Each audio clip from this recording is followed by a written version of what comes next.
Have you ever heard of it? All right, call the meeting to order. Commissioner Feldheim, will you lead us in the pledge?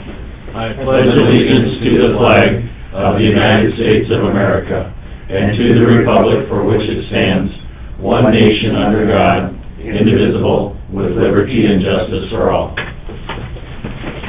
Thank you. Good morning, everyone. Before we start this morning, I would like to observe a moment of silence for fellow commissioner from Marshall County, Kevin Jones, who passed away Sunday evening, and Deputy Sheriff from Moody County, Ken Prorock, who was killed in the line of duty Friday evening.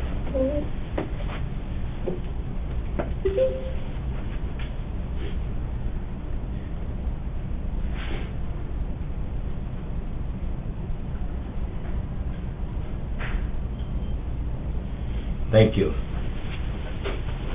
Our thoughts and prayers go out to the families of both of those men. All right, this time we will approve the agenda. Move. Second. Motion by Gage, second by Weiss. All in favor signify by saying aye. Aye. Opposed, nay. Motion carries. We are live and online again this week, so we will open the meeting up this time for any public comment. Does anyone wish to address the commission this morning on any issue that isn't on the agenda? Out there online, on the phone? Seeing none, we will move on. Richard Kipley, Fair and Grounds Manager, open bids for Expo Rush. Good morning. Morning, guys. Here we go again. Proud of my Dean Marski was going to be joining us. I'm not sure if he's here yet, but we did have an addendum that was put out to everybody that we knew of interest on Friday. So he will address that if we have questions. So notice is hereby given that sealed bids will be received at the Chambers of Brown County Commissioners at Courthouse Annex, 2500 Market Street, South Dakota, until the hour of 8:45 a.m. on Tuesday, February 6, 2024. At this time, and place all said bids will be publicly open and read and considered by the Brown County Board of Commissions. Project replacing and retrofitting a metal roof on the whole of Maxwell building at the Brown County Fairgrounds, 424th Avenue, Aberdeen.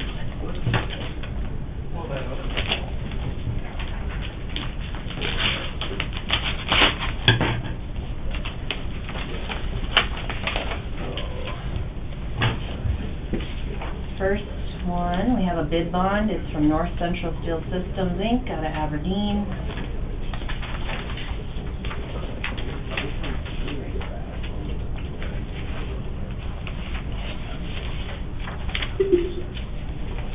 And for removal and replacement, $585,654. 585654.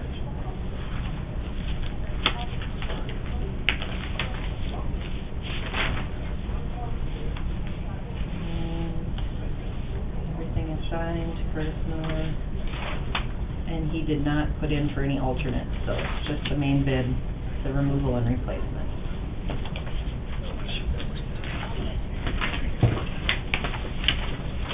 The addendum that you put out, what was that just briefly for?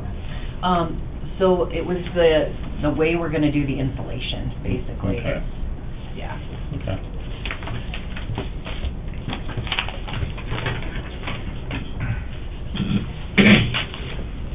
Does the addendum require that they take everything down and add or install it from below instead of above?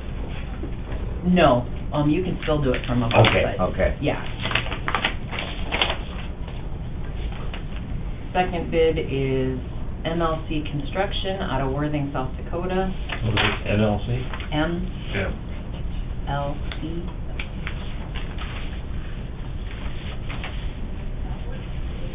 And I did speak with Jason. I think he's on the phone if you have questions. He, removal and replacement, $858,820, 858-820. Existing gutters, made a note on the gutters, recommending they be changed. Bid bond, copies it here.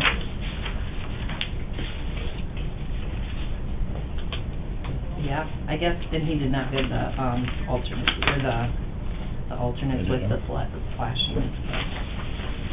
So I guess I would like to review these if you guys see fit, and I don't know if you want me to just see if I can get Dean here now, or put it on, table it for a week, whatever you, I think we give Dean the opportunity to review it to make sure that it's all inclusive and everything that we ask for is in there. okay. Motion to refer. Okay, motion by Weed, second by Feldman to defer the decision for a week, give time for review. All in favor signify by saying aye. Aye. Opposed, nay. Motion carries. And just real fast, I know on consent calendar you have ATM. We did find a second person that can provide the number of ATMs we need for the fair, so that's the contract you'll see before you. And it would, if we were to maintain the same number of transactions this fair in '24 as '23, it would double our revenue that we get back. So, they considered two different proposals, and this is the higher of the two. So if you have specifics, let me know. This is the one the Fair Board recommended. Correct. Right. Yes, thank you guys. Thank you, Rachel. Thanks, Rachel. Okay, next up, Dirk Rogers, Highway Superintendent, low limit resolution and department update. Good morning, Dirk. Howdy, how are you guys? Doing well. I'm on time. The short list in front of me. Morning. So the first thing is, there should have been a resolution, I believe, in the packet for putting load limits on. I've had conversations with a couple of you, and, I totally understand the other side of it. I mean, our phone's gonna ring, you know, a lot with it.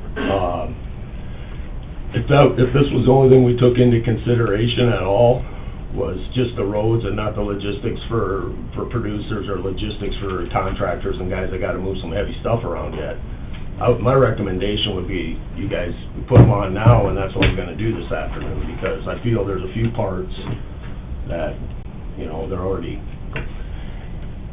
hopefully the weak stuff is what blows up, right? I would like to think we put some resilience back in the system over the years, and I think we have, but admittedly, this is the earliest I know of low limits going on. We put them on, I believe, on the 15th, 3 years ago, but that's not even that common when we've done that. And there's always the fear that, you know, and I do know the temps look like they're gonna be a little lower, but I'm not totally sold that that change is enough to really have much of an impact. I mean, it's not really an exact science, and it won't be the first time I recommended to put them on and then it got cold. Ultimately, it's your guys' decision. This isn't one I'm gonna raise holy hell about. I mean, I know how it impacts people. I've had to learn that over the years, but I have. But my recommendation is still to put them on Monday. And I know it'd be hard to sell that to the whole world, that that's a compromise, but in my head, it's a compromise, because I think we're gonna sustain some damage between now and next Monday. And I'm not discounting, Drew and I had a pretty thorough conversation yesterday about it, and I'm not discounting anything that you talked about or your concerns, and I get it. But, you know, the garbage trucks are gonna be illegal. Contractors have called us about getting stuff moved from pits home and all that kind of stuff, so, that's my recommendation. You can do with it what you want. Ross put an extra layer of I don't know, notice or whatever in the resolution, so that both the statute that pertains to extending load limits outside of the February 15th to April 30th timeline, as well as acknowledging the other law, which, you know, you could get into hair splitting there on what's an emergency or not, or what would kick in the other law, but at least we're calling it out, that we're citing both of them, and that's, you know, why we want to put them on the 12th. But I know it isn't always a slam dunk thing, and it's, you know, I realize it can have impact on people just by a few days, you know, when you move stuff. But at any rate, that's my recommendation, and I would like to make that recommendation as laid out in the resolution and put load limits on the 12th. Well, the other side is, if we get rain winds tonight and Thursday, that's gonna draw the trial style faster, and it's gonna really get sloppy, because it's getting soft out there now already. Yep. You know, I know, and, believe it or not, for what folks think of, we're never, ever am I sitting here going, all right, who can we screw over today? You know, I mean, that's just, regardless of what people think or how things might appear, that's never the objective. The last thing we want is chaos at the highway department, which is what happens when you have to make those changes, so. You're just doing your job, watching out for the roads. Right, and That's in that's- all of our best interests. Well, and I'm gonna throw that in, at the end of the day, that's what I'm hired to do, so that's always gonna be my priority. That doesn't mean there aren't other factors that you can consider other than just that. I'm not saying that at all, but that's always gonna be my perspective, will be that first. So, I'll quit rambling, unless you Okay. guys wanna fill some more time. Okay, we have a recommendation from the highway superintendent to enact load limits on February 12th, considerably earlier than normal, but, What is normal? exactly. So just a comment I'll make, going out there today, obviously everything is soft, and if it rains this weekend, it's gonna make it worse, like Doug said. The forecast after what we talked about, I think the 13th, 14th, it seems like it's gonna be below freezing for whatever, 6 days it shows on the 15th day at that point, so. I don't know what it's gonna do after that, if it's gonna get to be below zero, or if it's gonna get to 50 degrees. It'd probably be one or the other, I'm not sure which one yet.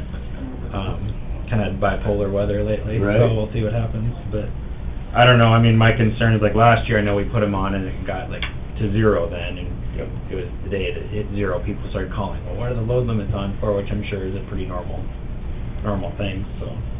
I don't know, I mean, I think from a road, just a strictly a highway standpoint, yeah, they should be on.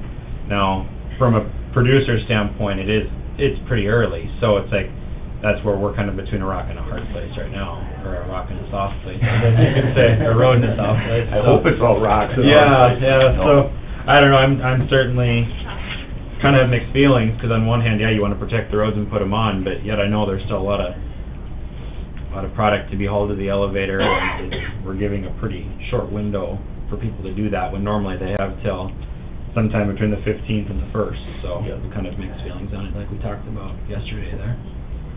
And it's a little tough when you're painting with such a broad brush, because there are some stretches of road. We have done different parts of the county in the past, because of the way the weather patterns and that type of thing.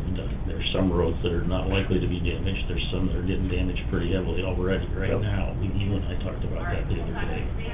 Yep. So it's not a perfect solution or perfect answer. But, it's gonna cost an awful lot. And short term, getting some things moved for breaking up some roads that maybe we could possibly save, it's a two-edged sword. And if we had a crystal ball, none of us would be here, we'd all be at the bottom of Right, us, so. right. I'd be at I'd have a fair. I'd have a booth at the fair every year with my, Yeah. But, I know the folks around us, the superintendents around us that I've talked to, and then it wouldn't be the first time that they told me they were gonna do A and they did B, 'cause that's happened before, but the indication, some of them already put on some of them. The other thing I always point out to them is you're only posting a third of their system, where we're shutting down 2/3 of our system because of all the asphalt. So I don't know how it's gonna be leaving the counties, or leaving, crossing into the other counties. And to Mike's point, Spink County does that, where they'll have a staggered, posting, and we have done that. But you know what, we got two problems. As you guys know, a lot of guys, it isn't the old days, you don't farm this section here at your place.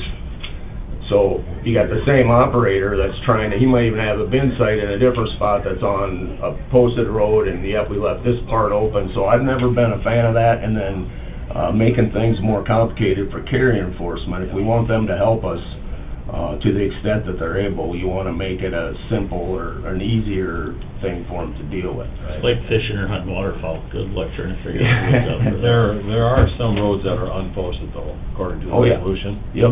And everybody's aware of those through some type of, system that they can go on the county website or whatever, so I mean, Right. because I think there's probably some of those guys that can get by without it, if they know which ones are posted, which ones aren't. Right, and that's, I believe it's in two places, I gotta double check, I'm not sure I'm pretty sure, Mattson keeps that up for us, but there's also the official list that's on the state's website, and, I've already satisfied the requirements for, highway patrol, but when I get a copy of this resolution, should it pass,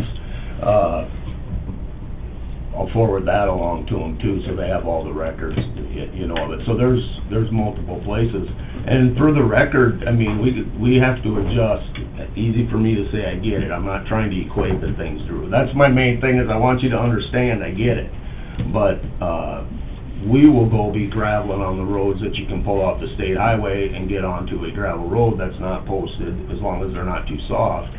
I mean, we'll adjust our operation the same way so that we can still do as much as we can with load limits on. I talked to somebody, Sunday, and they said North Dakota has their load limits on already. Yep, yeah, like our crusher, that's why we had to bring our crusher down so early, 'cause North Dakota was putting their load limits on, and we can't get that thing out of North Dakota so yeah, it's, the state, I'm not gonna speak to what they did. I know that they've been having conversations, because a lot of the counties were calling them and asking them. Like I said, you wanna fill time, I'll just sit here all day, but... We're not the only county dealing with this issue. Yeah. We're making this decision, so. Then on that, like, if we're gonna wait till Monday for them to go on, I mean, I wouldn't mind waiting one more day till next Tuesday to check the forecast and see where we're at, to see if it is gonna be 50 or 0, or somewhere in between. But yet I get what you're trying to do here. It's just, No. I wouldn't mind waiting an extra week to have the discussion, to have a little more insight into what the weather's gonna do, but I get it, it's soft today, I mean. No, I know, and my hesitation with that, Drew, is we actually put them on, and I wouldn't even be so sure as if we're citing one of these times when it got cold after we put them on. But, 2-3 years ago, we had trouble because we tried to do that. I said, okay, we're gonna go to the very, very, very last day that we can possibly do it. And that would be great if everybody could get an alert on their phone, or if everybody's, you know, Yeah. but then all that did is created the day that we put them on then. Well, now we don't have any time to get our stuff, so, And then if it's gonna do that, it's gonna have to get good and cold and stay that way. Below freezing. Right. During the days. Well below. so, like I said, I'm not discounting any of that, but the other thing is, it's not the best thing in the world to I can't think of a better word than micromanage. I don't like saying that to you guys. But that's what you would have to do if you're gonna go in five-day intervals, and, I mean, ultimately, yeah, you could probably maximize the time, obviously, that the load limits are off, but, then people never know when they're on, when they're off, and that's, again, Mike referred to the broad brush. It's a take-give. That's part of why we got the broad brush, you know. Well, go ahead. Sorry. Well, your suggestion to go to next Tuesday would give us the opportunity, if those medium, long-range forecasts look like it's gonna get cold, to rescind that? Is that what you're talking about? Yeah, I mean, if the forecast says 0, they don't need to be on. I think everyone would agree to that, but if it stays, you know, If we're gonna wait till... 35 for a high, well, they probably should be on. If we're gonna wait till then anyway. But Well, this gives most people figures- notice that, you know, unless it looks like it's gonna get really How cold. much frost is left in the ground right now, do you think? Depends where you're at. We were chopping out of Richmond yesterday, and there's quite a bit in there. Your field's north of town, you can't hardly drive off the I road. talked to a construction guy here a week ago, and they were dealing with about a foot, so I mean, I don't think there's that much left. I don't So either. historically, we put load limits on when? When the frost comes out of the ground. Right, This year, it's just earlier. I mean, we don't have any control of the weather. yep. And I don't think the week of cold stuff is gonna put that much frost back in the ground. I mean, Right. the roads I've been on are already showing, I mean, problems already, so. Especially from the surface down. If anything, you're late. Yeah. The lowest daytime high for the next week, through next Thursday, is 29. So that's the lowest high for the day, and the lowest nighttime low is 13 next Thursday. So, I mean, it's still gonna be above freezing almost every day except for one through next Thursday. And a 60% chance of rain on Thursday, and I'm just going by my weather app, so Right. that's... We're talking about not doing it till Monday. I'm okay with your idea of going till Tuesday, giving us the opportunity to rescind if it looks like it's gonna get really cold. Pass the resolution for How? the 13th, and then it's there unless we To choose review. to rescind that morning.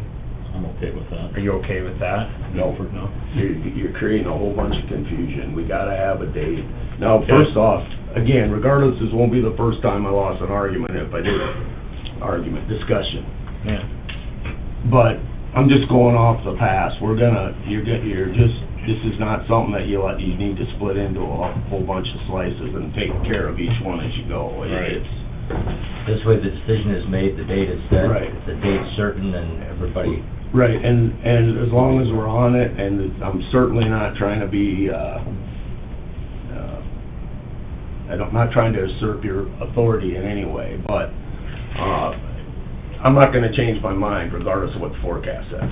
You're planning on putting these on the 12th then? On Monday, yep, starting Monday morning, 'cause this isn't really a factor, but from a logistics standpoint at the highway department, it's better to do it right away at the start of the week than to stop what we're doing and then go and do it. That's not a factor, I'm just saying I picked Monday 'cause it's easier. But that's, for me, Drew, it doesn't matter what the forecast says. Okay. Unless it says that we got an Arctic clipper coming in and we're, gonna freeze up until April. That would be the thing, if we are gonna have, like I've said before, 0-degree temperatures, I don't really think they should be in place at that point. Now, you know more about road limits and breakup than I would, but just from a commerce standpoint, if it's 0, I don't really see where they need to be on, but that's an if, so, Yep. that's just, do we back it up one day and watch the forecast and plan to put them on the 13th? But But you're not really backing it up one day. You make a decision on the 13th, and nobody's no, gonna you'd have make, a heads up. Like you'd right make, now, you'd we're- make the decision today, pass the resolution, and then if the forecast says negative whatever, then you rescind the resolution. But you're still just not, they don't know for sure if they're gonna be on or not next week. Like now, if you pass it today, they know it's gonna be the 12th, you can make plans if you gotta do something. If we decide on the 13th, they go on that day then, wouldn't Yep. it be? They go on that So day. where's the heads up on that then? Well, the heads You know up what would I be mean? today. You'd pass it today, go on the 13th, unless we Right. rescind it. I just don't like the idea of But- rescinding it. It's not a good decision to be wishy-washy. I don't mean we're being wishy-washy. And the reason I'm saying this is if it was 3 weeks later, statistically, it's gonna be warmer, So this is the earliest we've ever put them on, so statistically, it's the highest chances that it's gonna get back to cold temperatures. But if, I don't think it's a hill to die on, it's just No, I know, kind of my thoughts. and the other thing is, I see nothing, and I don't know what you use for forecast. You got a different perspective of what we're actually looking at there, I'm assuming. But I don't see I haven't seen anything over the last 2 weeks, looking every day at as far out as you wanna believe the extent is reliable, that would indicate to me that things are gonna get more stable as far as the frost and the roads and stuff. Everything to me, I just haven't seen, even those temps you're talking about I don't think they're really enough. If the sun comes out, it's a whole nother deal too. yep. Correct me if I'm wrong, 'cause I probably am when I say this, but it doesn't historically, the state put them on February 15th, Yeah, like every year? right. So we're talking about 3 days here. We're talking about 3 days, and you know what, I'm to the point Okay. that I'll go back to the 15th if that'll just make it so that that's the day we put them on. And you can have 2 more days to look at your stuff, but it's gonna be hard to move me off of that. I haven't seen anything like this. I've never seen this. We always have a cold snap, we have a blizzard during basketball tournaments, we always do. And right now, I don't see anything at all that indicates that. So, Okay, the horse is down. yeah, really, I can flog it some more. Motion to approve is recommended. Second. We have a motion by Weiss, second by Feldheim, to enact load limits in Brown County on February 12th, as per the superintendent's recommendation. Right or wrong? Is there any further discussion? Hearing none, all in favor signify by saying aye. Aye. Opposed, nay. Okay. Works. Motion carries. Thank you. I'm already getting them when I'm the city kid. That's why we're waiting for you to make the motion. That's fine. Take the hits, not the first time. Department updates. Yeah, a couple other things. We're still crushing, in the backyard and getting that all cleaned up. We have gotten a favorable wetlands determination on the road west of Frederick, the first mile there, so that, the first mile west of 281 that we did. Okay. Yeah, we did. We were trying to figure out the best way to handle that. I don't know if it's the best way, but it's gonna be the easiest and easiest to do. So we're gonna do a little grade raise in there. We may have to add a pipe to offset the grade raise. But they're working on that, so hopefully this spring we'll get that close to being ready and maybe even get it paved, this year, we will get it paved this year, I'm hoping early in the year. So that was favorable. I talked a little bit about the Sand Lake Bridge. Now I'm gonna tell you the exact same story about the Elm Lake Bridge, and the best scenario, and I'm not sure how many full-time folks we got on the west side there. I know there's probably some. But that bridge, to get a reasonable number on it, we're gonna have to have it be closed or the bridge will be taken out over the winter. I will touch base with a couple. Which bridge is that? The one right in the middle of Elm Lake, right by the resort. What's the best way to get out of there if you are on the west side, do you know? Helicopter, yeah. No, you Yeah, gotta I'm go- just trying to think, I the think only- you could go the west and then go north 2 Yeah. miles. into Yeah. North Dakota. Yeah, on the That's a Dickey good- County line. That's Okay. actually a good road because we can't really haul much on it. North Dakota has stupid trucking rules. Got it. That one's fine, you go right ahead. Them sons of bitches dump water on us, we'll get them back out. He'd come over here, and then you go 2 miles up and gravel, you know, you can go all the way over to 281. Yep. can You come say down here. state line road then? Yeah. Okay, Um, that's not so bad. I didn't tell you this part, but one of these is a good township road, I can't remember. Yeah, I know which one it is. There's one there's one good township road, there's a barn right there, you turn at the barn, I think, and you go south that one, and then there's one good township road that goes from here down here, but there isn't a good, It's either I think it's 102, yeah. the good one you're talking about. So you could go around and come back if you're going over to the refuge or something. I would imagine in the winter, I would just park my car over here and take my four-wheeler across, Yeah, I think There's it's 5, I think there's 5 year-round unofficially, wells on that on side. the west side. Okay. So, Okay. that, Well, it'd be 6 with the farmer, but it's 5 on the lake. I tried to get the National Guard bridge in there, you know, like they did on 281, but I get that if you live there on the west side, it's gonna be an inconvenience, but you can still go a couple miles out of the way. But basically, Right. it's 3 miles. Yeah. 2 up and 1 over would That's be the same fine. distance. they're pretty receptive, and you know, that bridge, they realize that the bridge Oh, is, yeah. they're gonna have a big problem if we can't get the bridge fixed and it falls down for a long time. Actually, when the budget got cut, $3 million a few years back, I took that out of the program and got quite a reaction, so. Yeah, I've had somebody on the west side talk about that bridge before, so, I mean, they know that they... If you want it replaced, that's the deal. And we were able to accommodate a 2-foot raise in the lower court of the bridge, meaning you got 2 more feet of headroom at spillway elevation, so now I think they don't have to put the canopies down on the pontoons when they go under, so, you know, it's something important like that. But anyway, so that's moving along, but just a heads up, when we get that a little more refined, that 2 is one that I'm hoping both of those get bid late in the fall. Sure. And, I mean, not that it's ideal having those roads open, or closed, but that'll help. Of course, next week, we're doing 28-mile, microsurfacing project, we're gonna bid that. That'll kinda be the first test of what prices are looking at least, you know, around here. Most indications, I mean, they should be lower. The raw product's a little bit lower, you know what I mean, but we know how that goes. I'm hoping it's no worse than it has been. Everything else is probably up at the same level that's down. Kinda, yeah. It's another anomaly of our 425 miles of asphalt. There's such a huge chunk of the budget goes to just buying asphalt, you know. But anyway, so those things are going. We're doing quite a bit of shouldering out on 23. some of those sags we had out there, they were done about 20 years ago, and a lot of the riprap fell down on them, so we're getting a lot of that cleaned up and checking out to see how much work we gotta do on the stuff we're gonna pave, so, it's actually been an extremely productive winter for a whole bunch of stuff nobody saw us doing, but, it's been pretty good. We stayed really occupied, so I like that. And, that's about all I got. Nothing too exciting right now.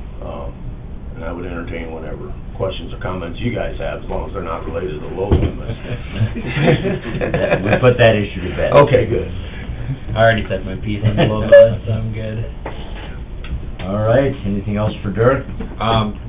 Were you still planning on putting up the speedometer electronic sign up here on 13 by rolling? I probably had forgotten that. Where did you want it again? I can't remember. Just right to the east of the of- intersection of 13 and 10.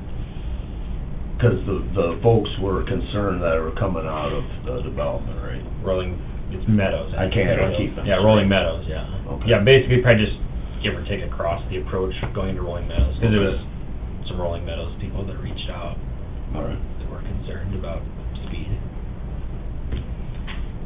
Yeah. That's another topic that we're gonna do. I'll only be dealing with it for a few years longer, but Drew and Mike might be dealing with it longer. Your, four-way stop signs out there with the flashing lights? We're working on it. Okay. We're trying to get some different ones. There's one actually- working out of the four. Yeah, I know, those big ones. So, you know, technology, blah, blah, blah, it's gotten better, but what you get now is you get a kit that you retrofit a normal sign with, rather than that one that's got all the diodes and crap inside of it, and it's about 20% cheaper, so we got them coming, and I assigned that to Flory, and I said, I'm getting really tired of that. I tried asking the question that you've asked, because I was at a seminar, and they were talking about enhanced safety things like that. And he did the whole spiel, and there's some good ideas there. And you gotta remember, these are enhanced, so the basics still meets your requirement, and then these are an added thing. And I asked the question you asked me, I said, okay, so you do this, and let's just say your budget changes or something, and you can't afford to continue that. Well, this is a federal highway safety guy, and there's no way in hell I was gonna get him to give me a legal opinion on it, of course. But I just wanted to see what he'd say, and he goes, well, no, you just have to, don't do anything you can't fund into perpetuity. And I said, we're not the federal government, we can't do that.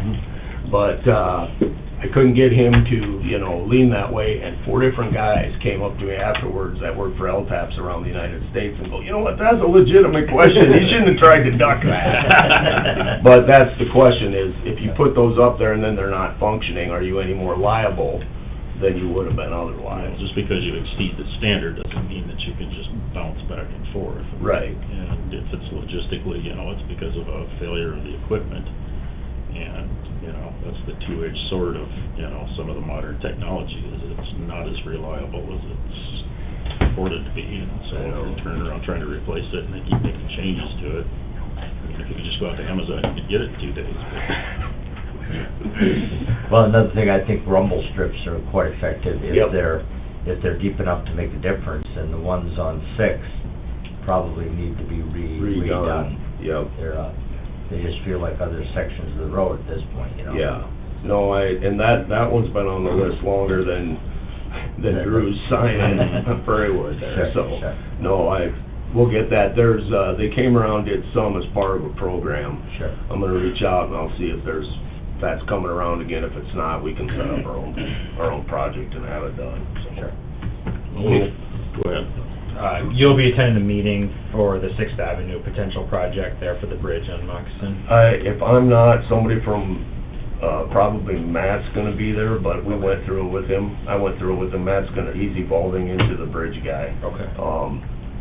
As long as you brought that up, they are gonna be talking about using Prairiewood, same detour. That's what I was wondering about. Yeah, the same detour they did last time, and we don't have we'll have a signed agreement with them. We've been kinda going a little bit, you know, what they being the state, put like $1.5 million into that before that last project.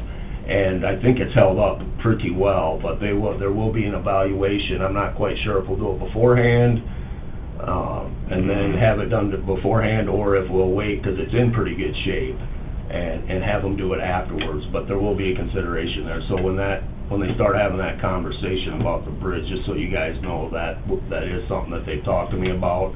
And when we did the Sixth Avenue project, and they brought that up, this was on the coattails of that. I mean, at that time, it was 4 or 5 years out, but, you know, they had mentioned that if we can get something worked out here, we would maybe want to use it again for that, so. But, I have another meeting in Chamberlain that day, but, Like something, you know, if Matt's there, then. yeah, no, Matt can get the details, and I've been talking with Bruce and the DOT about that, so.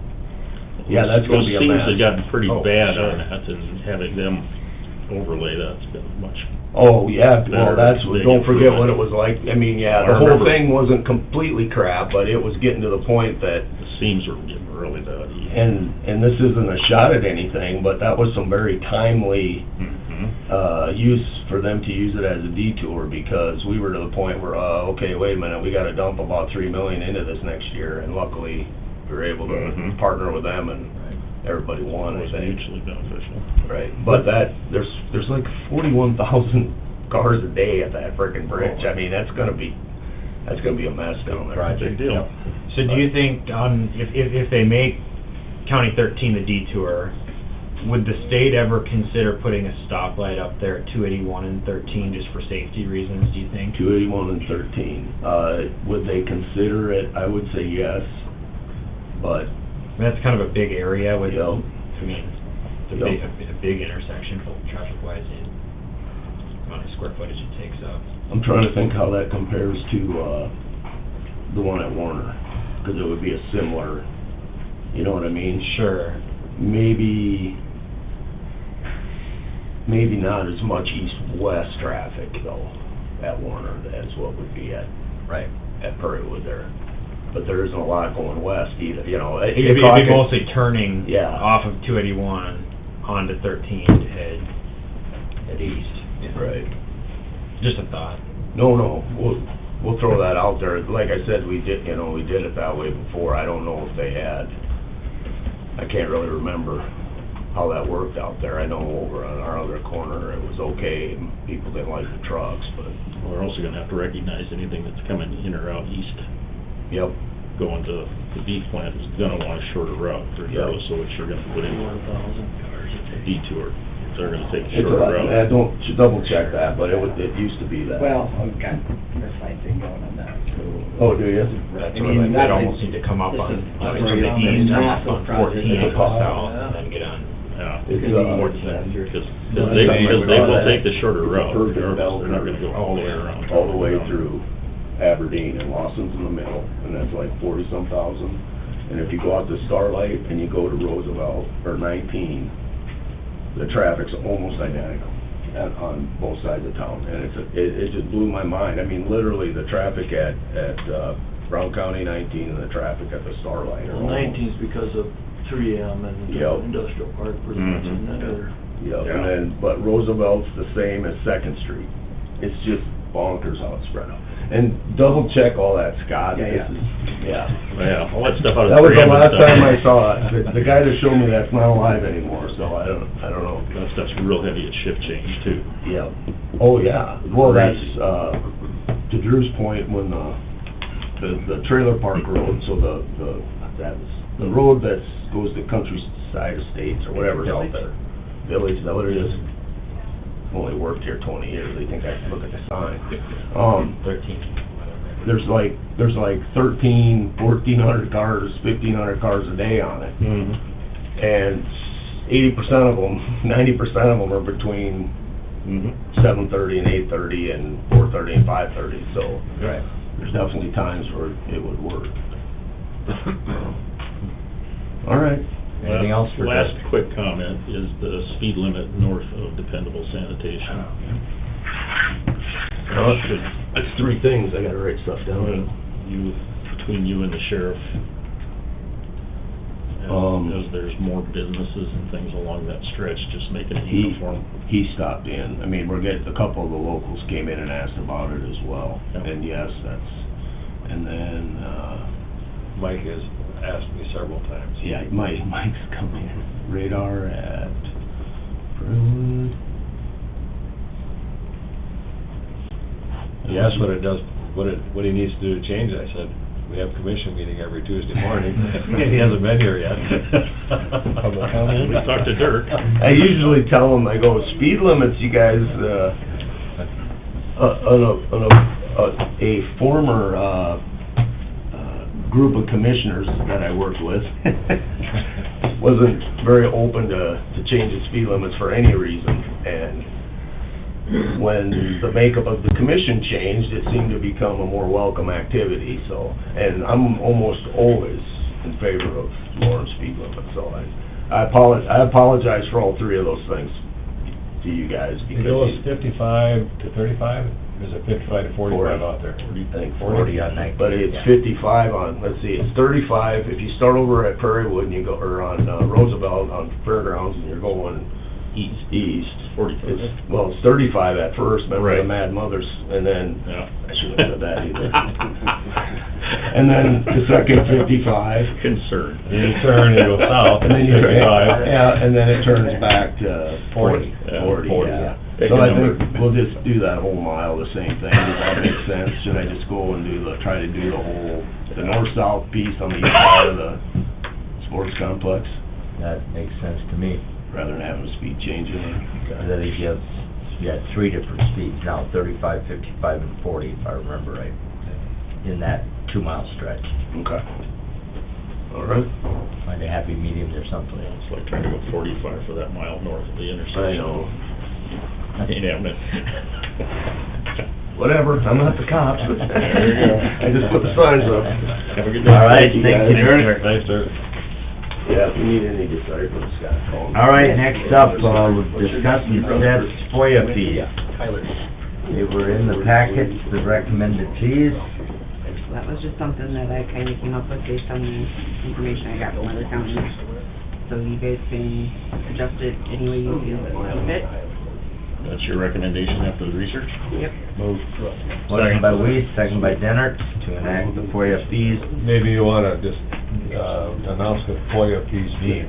Freedom of Information Act. Because most people sitting out there will probably say, wonder what that was. What acronym does that stand for? Google that one. Okay, so we are gonna take the recommendation of the auditor, based on her research, that Freedom of Information Act fees going forward. We have a motion, I second. motion and a motion by Weiss, second by Dennert. All in favor, signify by saying aye. Aye. Opposed, nay. Motion carries. Next up, Dave Lunsman, Sheriff/Coroner, jail income and expense report and TASER agreement. Good morning, gentlemen. Let them talk since they're the ones who did the research. All right. Start with the tasers, that's You got all it. right with you guys? For what? So our taser contract is up for renewal this year.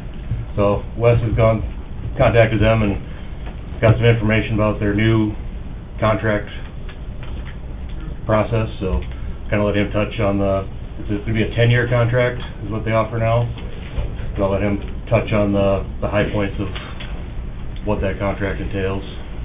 So we're coming to the end of a 5-year contract that we have currently, and in that 5 years, the budget has doubled since then, even though we were locked in for 5 years, so we've saved some money over the 5-year span.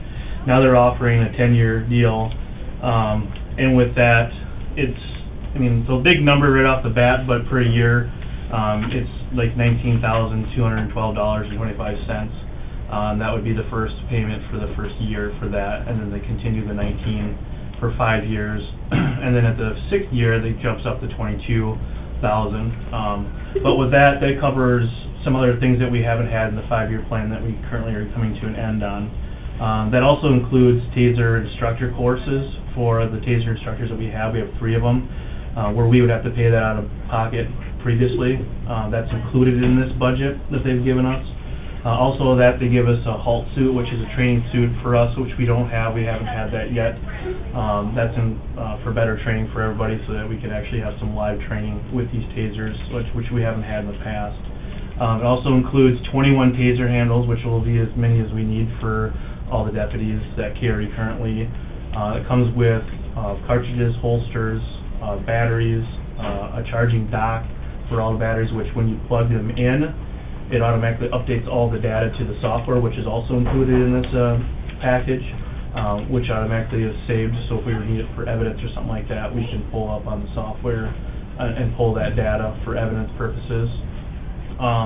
Also included in that is, so this is a Taser 10, we currently have X2s. Taser 10 is the newest, best taser that they've come out with, and most agencies are going to that.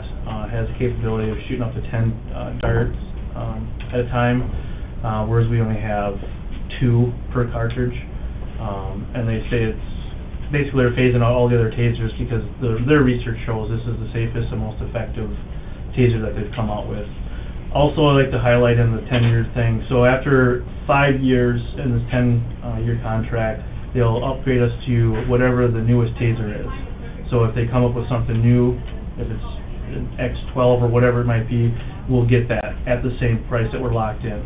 I'd like to highlight that obviously in 5 years, since we've had this, it's doubled, so in 5 more years, depending on what they do, it could be doubled again. So at least this will be locked in, plus all that stuff is included with that, which is also, each year we get our training cartridges that they send us, which is included, so every year we gotta train or recertify, that's all included in this package.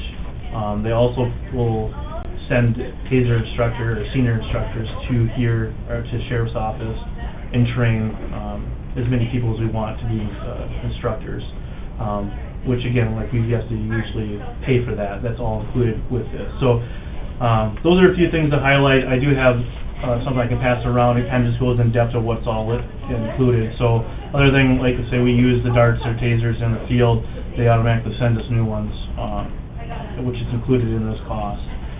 So yeah, it comes with all the hardware that we need, the software, and then the services. So if something were to happen with anything, we ship it to them, they ship us brand new stuff. So we shouldn't have any delay in that when that happens. So yeah, and all the batteries are included. We get the taser training halt suit, which is something that I haven't seen, which would be nice for us. And it kind of just lays out, I can pass this around, kind of just lays out what each year would be locked into as far as the price. So it starts off the first 5 years, $19,000, it jumps up to 6 to 22. And obviously this year we've already budgeted for that, which I feel like, I think it's covered in that. We have the first year budgeted for this, in this budget already, and now we'll have a set amount that we can include in our budget for years, 9 more years going up forward, so.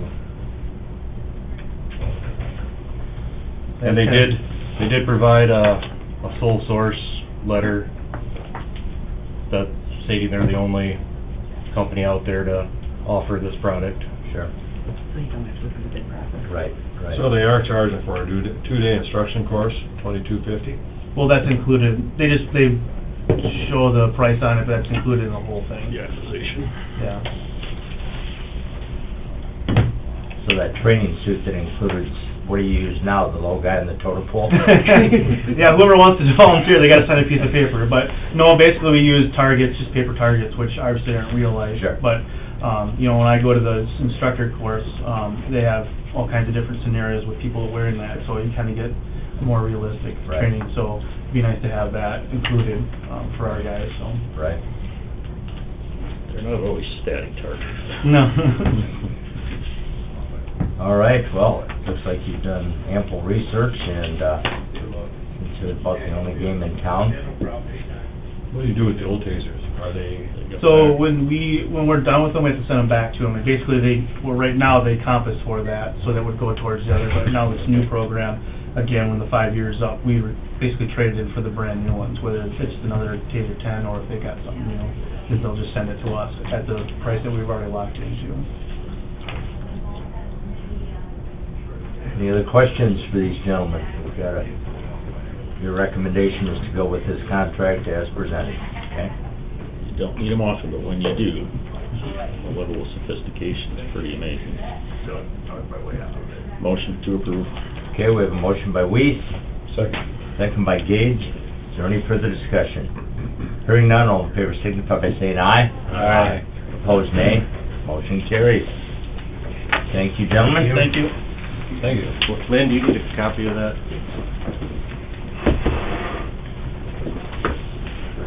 Morning, Sheriff. Morning. You guys want this back, John? John, you want? Okay, first of all, today, Mr. Bob Schatz had been asking for some information about the jail information. I thought it'd be better that I explain some of those numbers and how they work and stuff like that, so that everybody here and out there can understand a little bit better how the jail process actually works, so that it's not pure numbers, because that just doesn't paint the right picture. So, first and foremost, I know Mr. Schatz had mentioned that he didn't know exactly what the capacity of the jail was, and I want to start with that. We have 48 beds in the cell process of it, and then we have another 6 that are in holding cells. So that's a total of 54 cells. So technically, we want to keep somewhere below that 54 every single day if we can, or thereabouts. Obviously, that doesn't always work. National average says that if you are at 80% of your capacity, you are full. And most of that is due to co-conspirators, separation, types of arrest, what are they arrested for, trying to keep people with like arrests together. We don't get to do that very often. We do the very best we can, but with the limited space, we are unable to do that. So he asked for 21, 22, and 23. I provided all of that. That's available through the auditor. But I want to talk about 23 because it's easier for me to track. We got out of COVID. We got out of the computer issue problems and stuff like that, which is very hard to keep up when you're talking about when you can't use your computer. It doesn't like to spit stuff out you never put in. So those are a lot harder to keep track. So let's start with 2023. Our total budget was $2,779,000 and change, which we used about 88% of that, which is in the neighborhood of $2.45 million is what we used, or in other words, we gave back $328,000. I don't think I'd expect that back this year, but we'll talk why. In July of 2023, we ended up having to start sending inmates to Falk County, and that's kind of started where our costs started to increase because of we had no plan of, or you guys sold the building, so we had no plan for a new jail. I couldn't go over the ADP, didn't want to have to worry about lawsuits. So by the time we got all said and done, we settled on 6 inmates, 7 days a week, 365 days a year. In 2023, that added up to $55,809 in Falk County alone. This year, in 2024, the projected cost to Falk County alone will be nearly $200,000. So that's kind of what it'll be from keeping it in. Now, as you guys get the daily population report, sometimes they're 42, sometimes they're 58. And that's a deceiving number because that can change within hours. We could go from 42 to 58 in literally 12 hours. So we have to have enough space in order to fill these up. What I do... It's a snapshot. Exactly. It's just a quick little snapshot. But what we've been doing is that when our population dips to that 42, Edmonds, Walworth, Spink, whoever will bring people in for short periods of time, sometimes only a few hours. They pay a whole day's rate for those few hours. Sometimes it's up to 2 days. So I'm filling our gap so that our costs are our cost. Our budget is our budget. It changes so little. The only thing that changes is food and also the laundry. You know, those types of things really are the only two that change, and those are minuscule compared to the entire budget. So by Sorry to interrupt. Also, when we're doing transport for some of our neighbors, we're still taking people in overnight without charging. They're going out the next morning, correct? Correct, yes. And there are also, and I'm glad you bring that up, there are other times where, like, we arrest for, right now, for Cottington County, we arrested somebody. As long as they get them out of here within a couple of days, we don't charge them, but they do the same thing for us. They arrest one of our people, as long as we get them out within a couple of days, they don't charge us. Sorry to interrupt, but that's part of the equation. Exactly, that's all in there so that we can kind of figure out how that works, so that the whole system keeps running. That's how that works. And it's a delicate balance, don't get me wrong. We get, some days, I'm starting to wring my hands and figure out what are we gonna do, but then all of a sudden, we get some that just go away because they're out of their 10-hour spans, the DUIs. As soon as they blow all zeros, they're gone, whether it be a different county or our county. So, last year in 2023, we had an average daily population, or we call it ADP, of 51.6. So, just above our capacity in the actual jail cells, but less than our capacity, including our holding cells.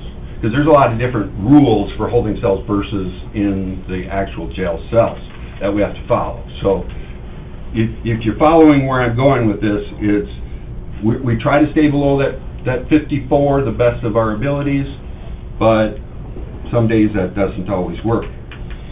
Our average daily arrests currently for 2023 was 7.2 people per day. Now, we may have a day we see one or two, and then the next time we have 15 or 20. And it's very possible. And they might cycle in real quick, and they might cycle out. This average day population of those that actually go in and stay for a little bit. Okay? The other reason why, go ahead. Just for perspective, because that's an important factor to remember, because it doesn't represent all of that extra activity. What time during the day do you usually pull that number? It's about, every day is a little different, but we stay between 5 and 6 a.m. Usually we pull that number. Okay. And the reason I bring that up is because, we were having conversations, and especially Pennington and Minnehaha County, with their kind of volume. It was brought out that, you've got folks that come in, between 8 o'clock at night and 2 o'clock in the morning, they bond back out. They've got just a tremendous amount of activity, but it doesn't show up in those numbers because of when the count is taken, like I said, snapshot again. So sorry to interrupt. But no, you're absolutely correct. That's just one little section of the day, but means nothing, because if they're only there for a few hours, they're there for breakfast. They're not getting caught. They're not getting caught on this number at all. Yeah. So we have to leave some of that. The other reason that, by keeping 6 over in Falk and keeping our number a little bit lower, we do have that fluctuation of being able to bring people in.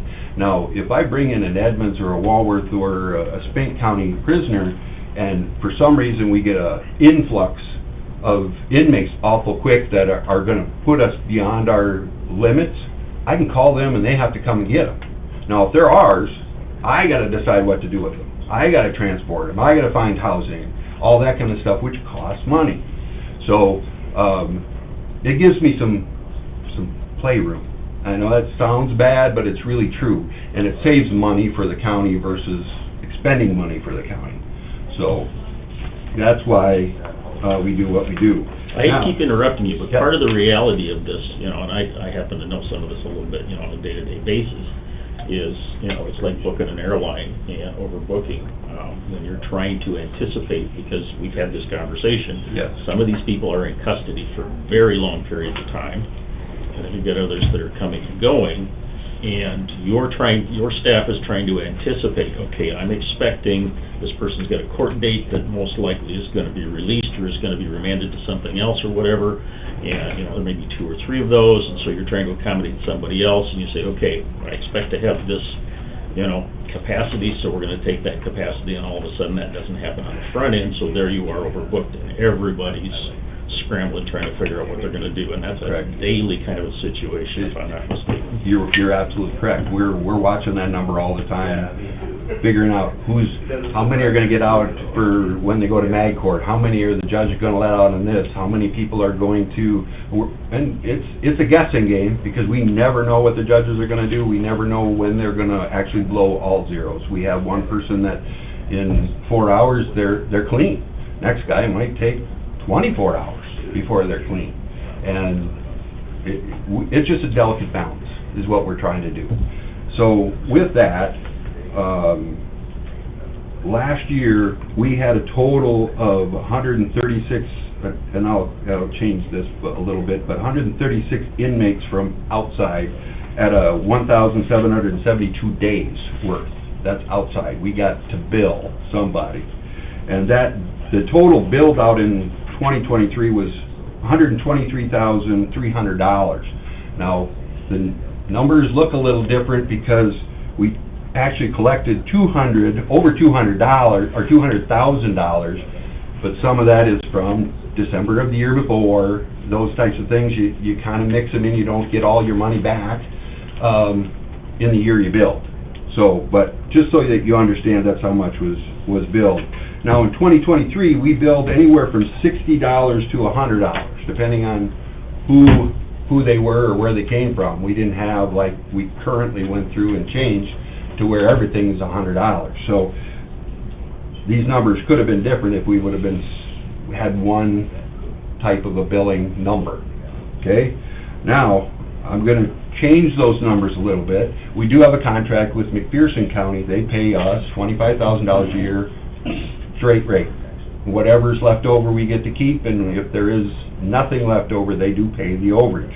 In 2023, they actually had a total of 14 inmates and billable days of 317, which was completely odd for them. So they paid us their $25,000, and then they also paid another $2,269 on top of it in order to keep their inmates here. Their daily housing rate is still at $85. Because that was our contract, that's what we've kept. That's the only oddity out of the whole works now, is that and the feds were still working on getting them up to date. That different story. Just to give you perspective for the contract with McPherson County, except for 2023, in 2021, the first year we had that contract, they turned over $24,575 of that to us. That's how little they used it in the first year. But they came back, the next year they did use quite a bit more, but they still had $8,877 still on the table. So it works great for them, it's been working great for us. 2023 is a little anomaly for them, but they're still happy with it. I can't say I'm not. They're very good to us, and we treat them very well too. So that's a little different than the others. Now, I want to move on just a little bit further so that you guys understand that, or I think you guys know more than the public. We participate in the penitentiary shuttle program. Mark Milbrandt got that started along with Pennington County and the penitentiary, and we brought home last year $14,706 just from that pen shuttle. We also charge the inmates for their phone usages. We pulled in, our part of it was $51,547 on inmate phones. Commissary is $8,700. And then also, we do the GPS work release program, which does pay for itself. They have to pay it.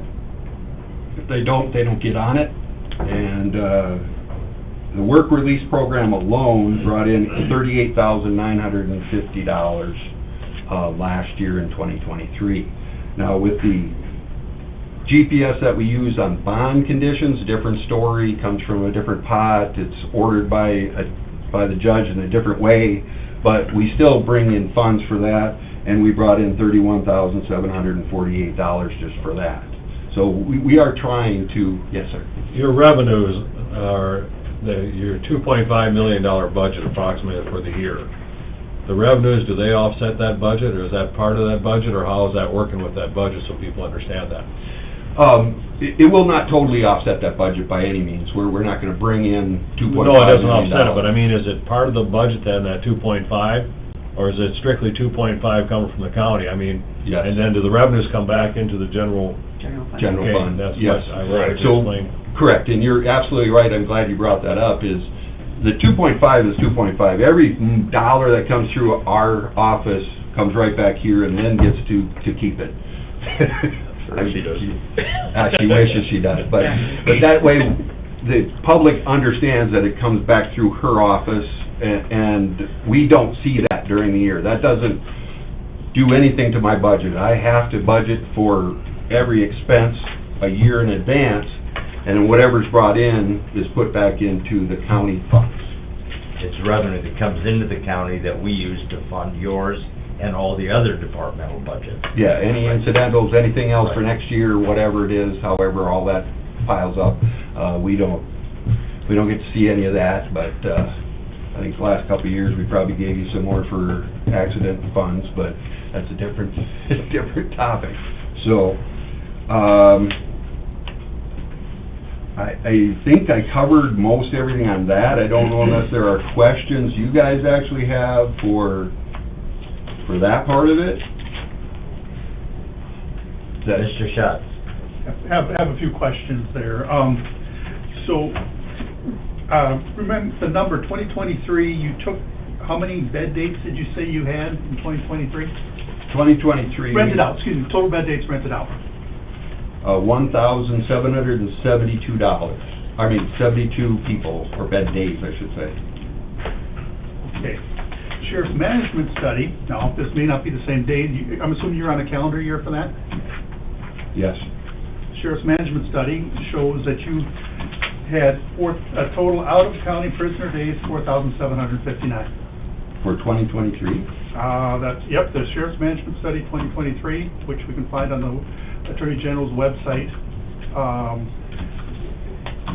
It shows neighboring counties, 1,997. It shows federal prisoner days, 2,762. I do believe you're meaning 2022, that's probably a 2023 study made from 2022, because we did have 4,448 bed dates of billable dates, not including McPherson County. Okay. So that's, so you're listing 22 numbers. These are 22 numbers. I would assume, I'm only guessing because I haven't seen what you're seeing, so I guess I don't know. Okay, that's the copy I gave out 2 weeks ago here, when I was here. So, okay. So billable dates, billable in 2023, 1,772. How is that broken down between other counties that we rent to and U.S. Marshal Service? Here's about a copy for you. Yep, she has the copies. We have every county. Now, remember, on that list does not include McPherson County. So there are a few days and a few things that are not on that list because McPherson's on a different scale.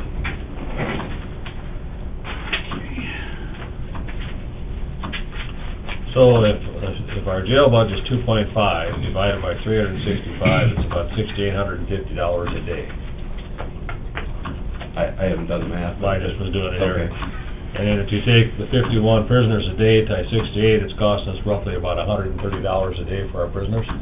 If you take just those numbers, now if you take our income afterwards, I think we lower that to right around a little over $100 or $105 per prisoner. That's what I was asking about the revenue, trying to figure out what our actual prisoner per day is costing us.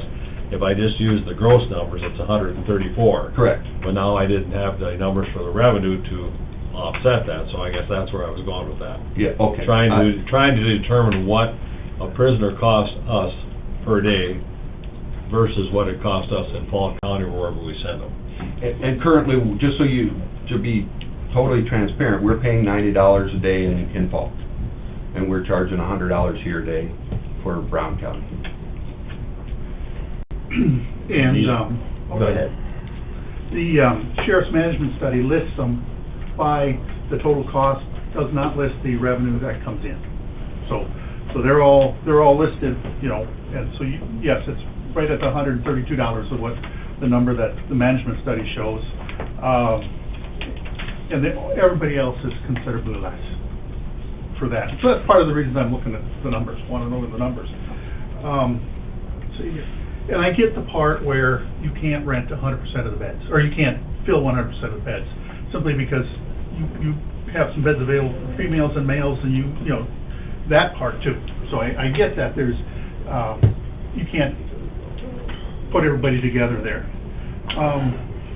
Why? You said you hold them until they blow zeros.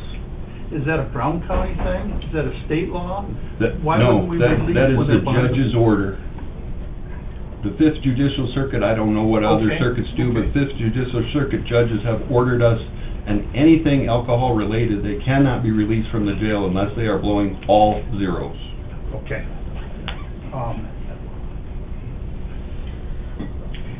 You said in July, you started working with Falk County, and you made an agreement to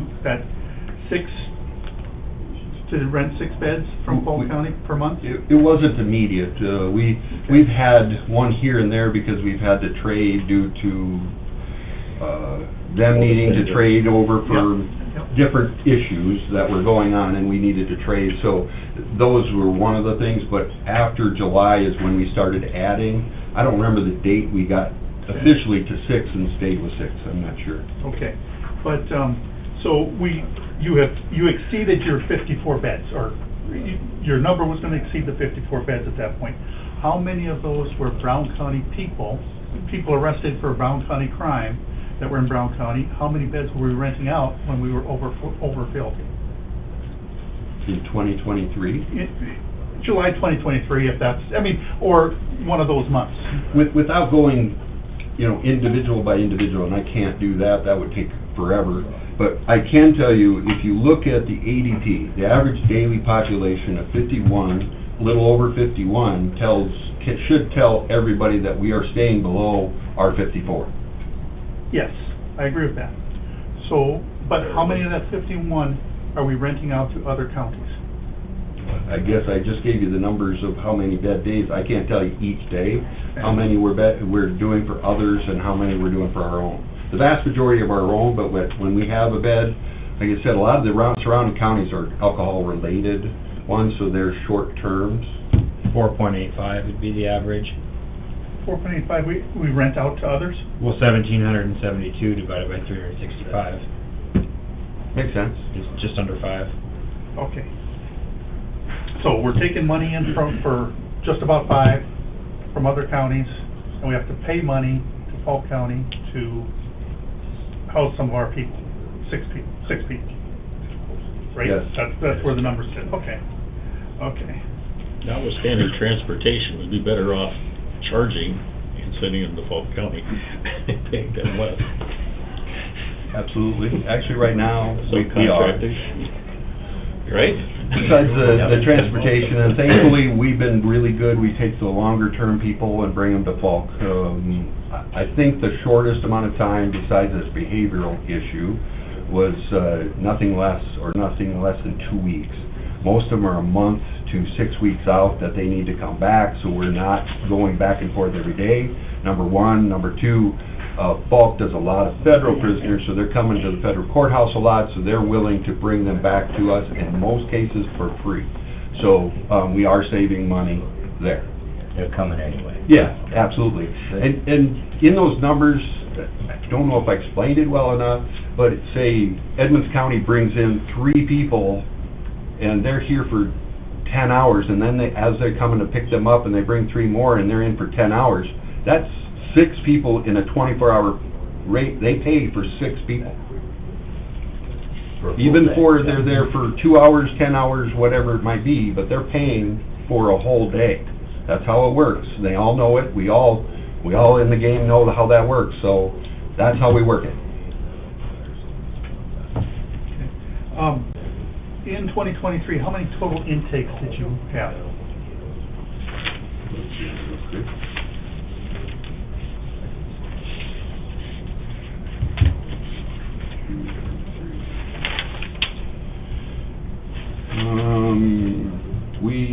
220.3 is the average, 2,644 is what I have. Okay. And But what- those total numbers do, just because, like I said, you can't go by total days, billable days, and calculate that out and make the right number, because like I said, you could have multiple ones coming in the same day, and it's gonna skew the numbers. Okay. But the next question is average length of stay. 2023, what was your average length of stay? Let's see.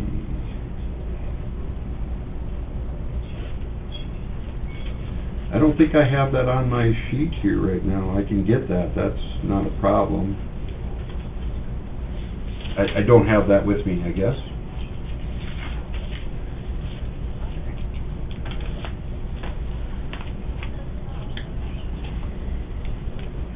Interesting note with that is when you have somebody who's, pre-adjudication, and they're there for an extended period of time, and 60 days, 90 days is not uncommon, and final disposition, you have suspended sentence with accommodations for time served. We don't get reimbursed for that. No. We're paying for that. Correct. And right now, if you have somebody in Brown County who's a DOC, somebody from the DOC serving in Brown County, if they are sentenced, you get $95 a day, right? 93 or 95? As of January 1, well, we're supposed to be getting $100 for the day, but they're arguing about that right now, between 95 and 100. I thought last year the law changed from 75 to 95. It is. Roughly. Correct. Okay. So why, county commission here, and there was one in the newspaper just recently who was credited for 525 days, just exactly what you're saying. She got sentenced to 10 years, credited for 525 days in Brown County. That cost Brown County like 70-some thousand bucks, if I calculate this out.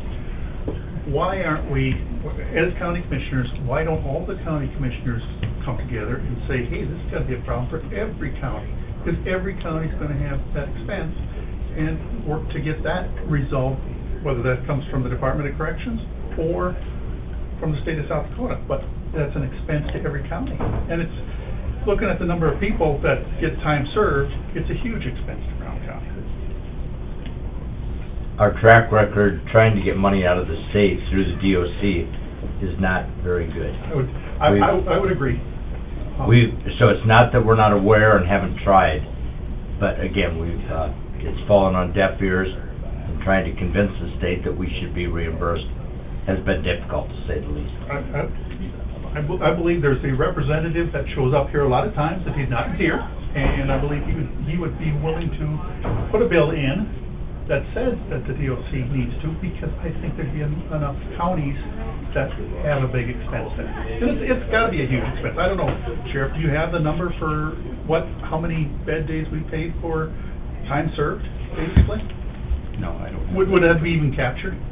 I doubt that would be captured anywhere from our records. Okay. But we also thought it would be a good idea to locate a regional jail in northeast South Dakota to help accommodate the 14, area counties affected who are impacted by exactly what you're saying. But again, we couldn't convince enough legislators that was a good idea, which If I remember right, that bill was a loan bill and not a grant bill, and they couldn't even, and they had the money, and they chose not to do that, so kind of hard. A revolving loan. Yeah, it was. They clearly have other priorities, on the state level than what the counties do. Some other numbers that I don't have with me here, but we have, in South Dakota, there's roughly 2,300 jail beds on any given day. There's roughly 1,200 of those used on any given day. So there's certainly an excess of jail beds. They're not up here in this part of the state, but there's an excess of jail beds in the state. So I can understand them not wanting to put money into more jail beds. That makes sense. There's an excess. But the fact that we have an expense that really should be a state expense, I think somewhere there should be an effort to change that. And the numbers you just gave, I'm not doubting what you're saying, but on any given day, I believe Walworth County has one hell of a time trying to find beds for their inmates, without traveling long distances and even out of state occasionally. So it is an ongoing problem. And again, I'm not doubting the numbers you just gave us, but the struggles that some counties have, I would question whether there's actually that many open beds on, any given day. But Well, the sheriff's management study tells the total number of beds. Sure. And your guys' study 2 years ago that you had done showed that 1,250, give or take, Okay. are used on any given day. Sure. So, Got all the questions on this? yes, I would like to sit down with you and the head jailer at some point and just go through some more stuff, particularly on the average length of stay. Getting into that, because that's really where I want to go with this stuff. Okay. I'll set a time for you. Okay, sounds good. all right. Just to add on to the jail update part,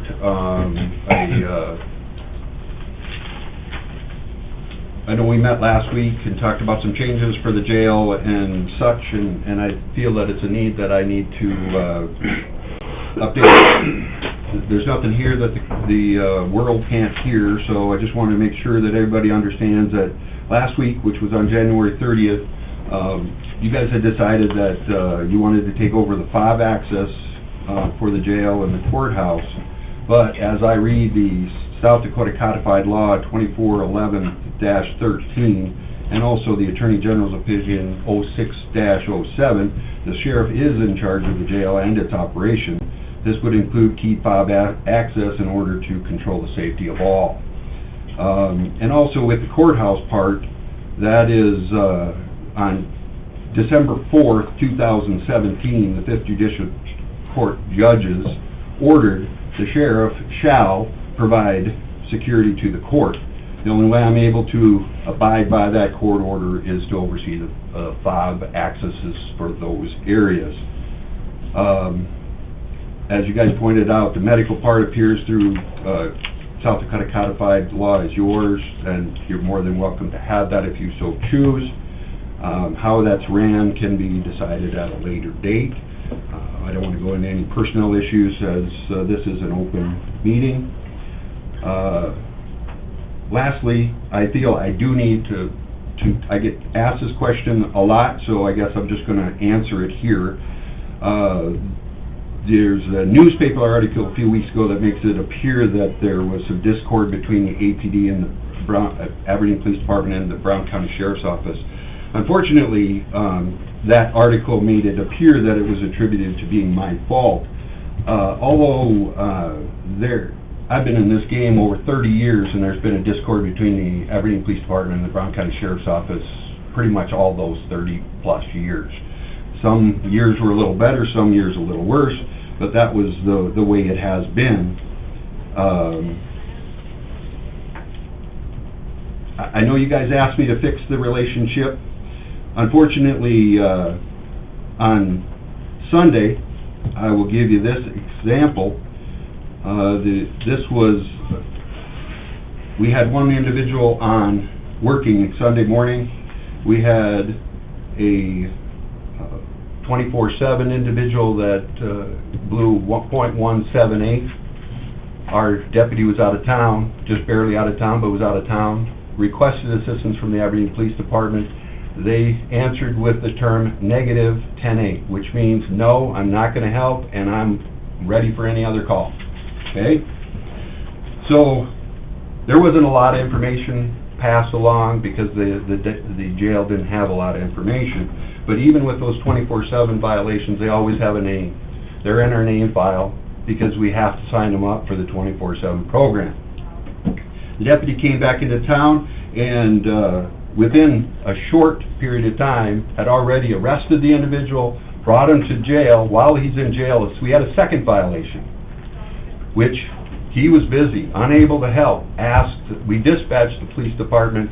They called the dispatch and said, that's all county 10-8, meaning it's our problem, not theirs. To me, that's extremely disappointing, but that's not the biggest disappointment in my view, is the fact that when I sent the message over to the Aberdeen Police Department, the only thing I got back was that our process was flawed, we didn't let them know quick enough, They could find all the reasons in the world why they decided not to help.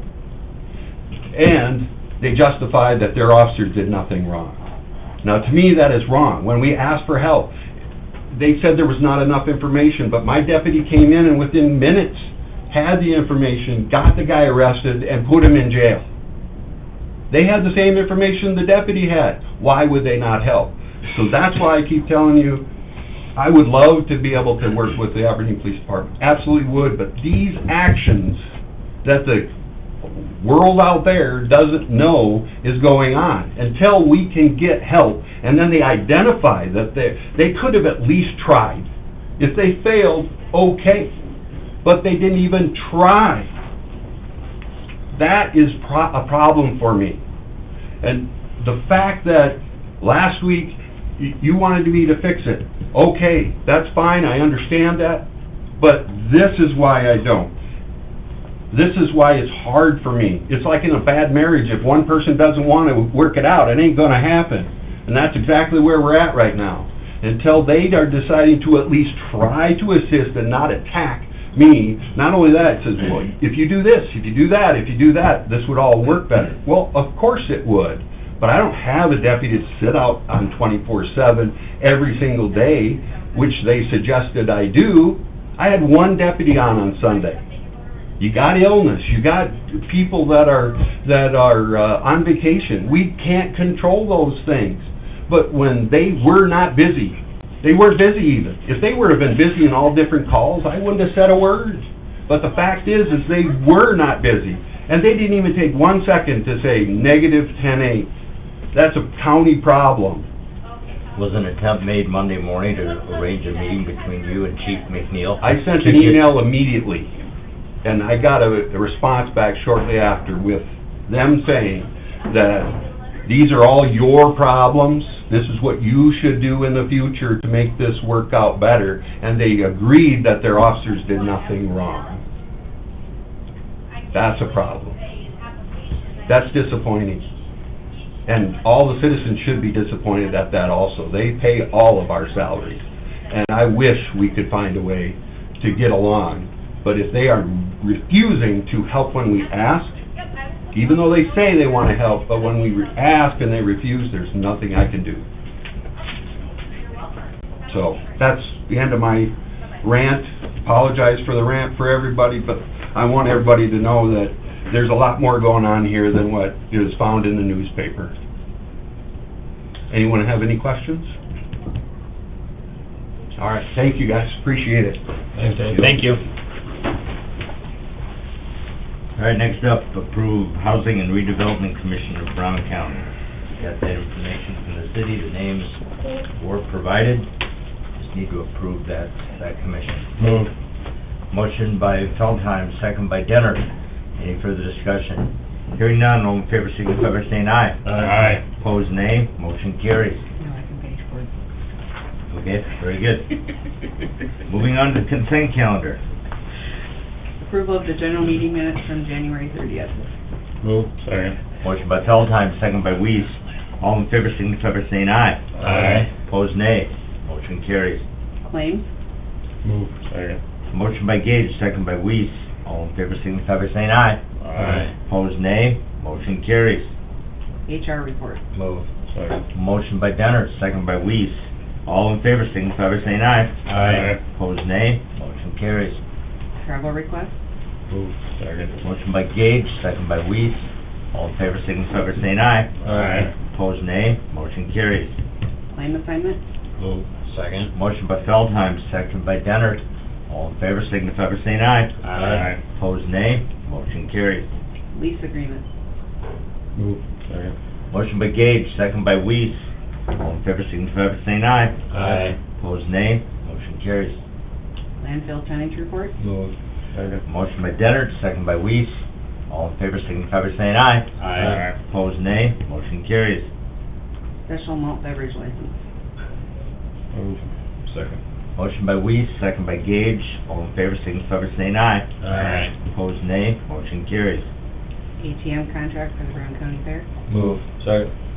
Motion by Denner, second by Feldheim. All in favor signify by saying aye. Aye. Opposed, nay. Motion carries. And authorize advertising for retail malt beverage transfer hearing. Move. Second. Motion by Weiss, second by Gage. We should just put those on a rubber ball. The dance continues. All in favor signify by saying aye. Aye. Opposed, nay. Motion carries. Anything else to come before the Brown County Commission this morning? We have had a request by HR to go into executive session for personnel. Any legal contracts? Okay. Move. Motion by Weiss. Second by Feldheim, to go into executive session. All in favor signify by saying aye. Aye. Opposed, nay. Motion carries. We are in exec. All right, lights back on. We're out of exec. Back in session. No action as a result of the executive session. Is there anything else to come before the Brown County Commission this morning? Motion to adjourn. Motion by Denner, second by Weiss to adjourn. All in favor signify by saying aye. Aye. Opposed, nay. Motion carries. We are adjourned.